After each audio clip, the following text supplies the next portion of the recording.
శ్రీ గురుభ్యో నమ. భగవద్గీత 6వ అధ్యాయం ఆత్మ సంయమ యోగమనందు ఈవేళ మనం 30వ శ్లోకాన్ని పరిశీలన చేసుకుందాం. యో మాం పశ్యతి సర్వత్ర సర్వం చ మయి పశ్యతి తస్యాహం న ప్రణశ్యామి స చ మే న ప్రణశ్యతి.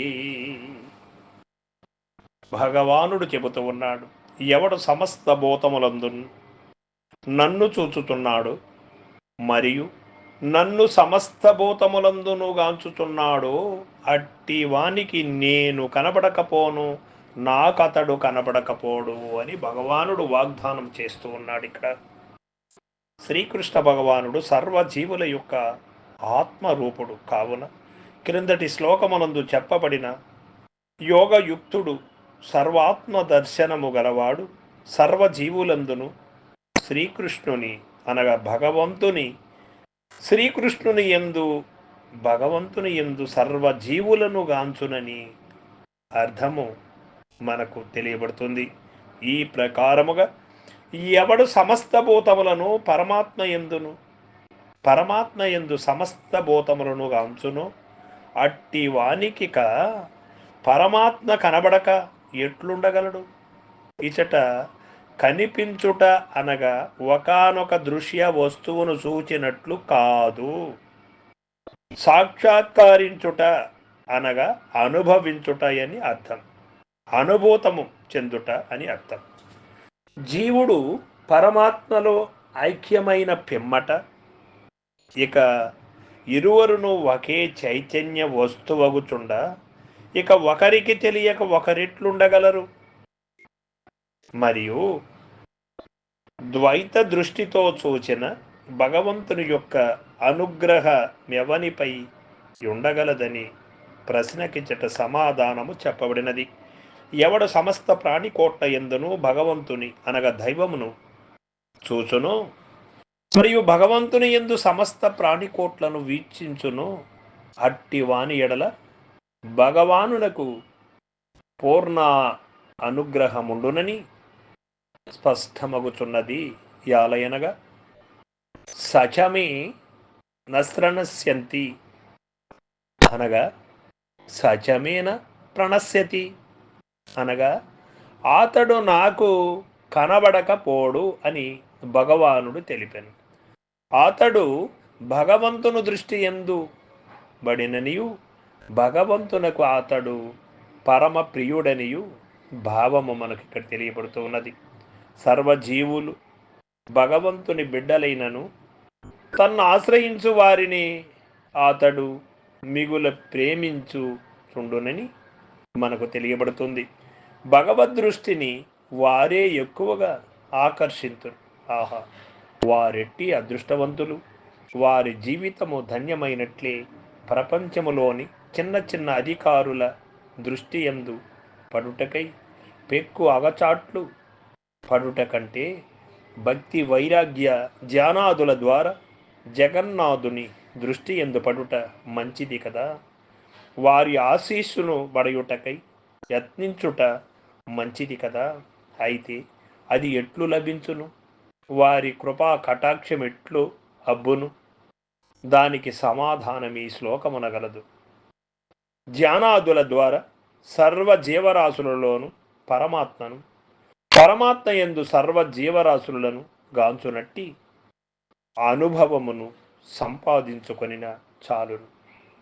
భగవత్ కృప అతనిపై వర్షింపగలదు. అట్లు కాక భేద బుద్ధి కలిగి ఉండు వారి అది ఎన్నటికి లభించనేరదు అని ఇక్కడ మనకు తెలియబడుతూ ఉన్నది. ఈ శ్లోకమునందు యశబ్ద ప్రయోగము చేయబడుట గమనింపదగినది. ఎవడైనను సరియే ఈ ప్రకారముగా సాధన చేయుచో భగవద్ అనుగ్రహమును మహత్తర ఫలితమాతడు పొందగలడు. జాతి మత కులాది ప్రసక్తి ఇట లేనే లేదు అని మనకు స్పష్టమైనది. ఈ యొక్క పరమార్థాన్ని పొందడానికి ఈ యొక్క బ్రాహ్మణ వైశ్య క్షత్రియ శూద్రులు అని కానీ స్త్రీ పురుష లింగభేదముతో కానీ అర్హత కాదు. నిజమైనటువంటి అర్హత ఏమిటి అన్నప్పుడు పరివర్తన. ఈ యొక్క మానవ జన్మ వచ్చినది ఎందుకు? ఈ జన్మ రాహిత్యాన్ని, ఈ జన్మము ఉన్నది, జనన మరణములు ఉన్నవి, ప్రపంచము ఉన్నది, నేను ఉన్నాను అనే భ్రాంతి నుండి నేను ఎట్లా బయటపడాలి అనే ఒక జిజ్ఞాస ఎప్పుడు కలుగుతుందో ఆ పరివర్తనే గురు సన్నిధికి చేర్చి సద్గురుమూర్తి కరుణ కటాక్షము వలన నిజము తెలియబడుతూ ఉంటుంది. భగవంతుడెవనికి గోచరించును అనగా, భగవద్దృష్టికి ఎవడు అర్హుడు అనగా, సమస్త భూతకోట్ల యందు భగవంతుని యందు సమస్త భూతకోట్లను గాంచువానికి భగవానుడు తప్పక గోచరించును. మరియు భగవద్దృష్టికి నీ అట్టివాడు తప్పక అర్హుడే. దీనిని బట్టి భగవద్దృష్టి యందు పడుటకై లేక భగవంతునకు ప్రీతి పాత్రుడగుటకై ఏమి చేయవలెను అన్నప్పుడు సమస్త ప్రాణులందును పరమాత్మ యందు సమస్త ప్రాణులను గాంచవలెను. మరియు సమస్త ప్రాణులకు హితమునత్స ఉండవలెను అని తెలియబడినది. ఇక్కడ మనం ఉన్నది పరిపూర్ణ దైవం ఒక్కటే. ములుగురుచ సందు లేకుండా ఉన్నది పరిపూర్ణ దైవం, పరిపూర్ణమే అన్నప్పుడు ఇక్కడ ద్వైత అద్వైత విశిష్ట ద్వైత చలన భావములు ఏమీ కూడా లేవు. ఇవి అన్నిటిలో కూడా ఉన్నది పరమాత్మ స్వరూపం, పరిపూర్ణము ఒక్కటే.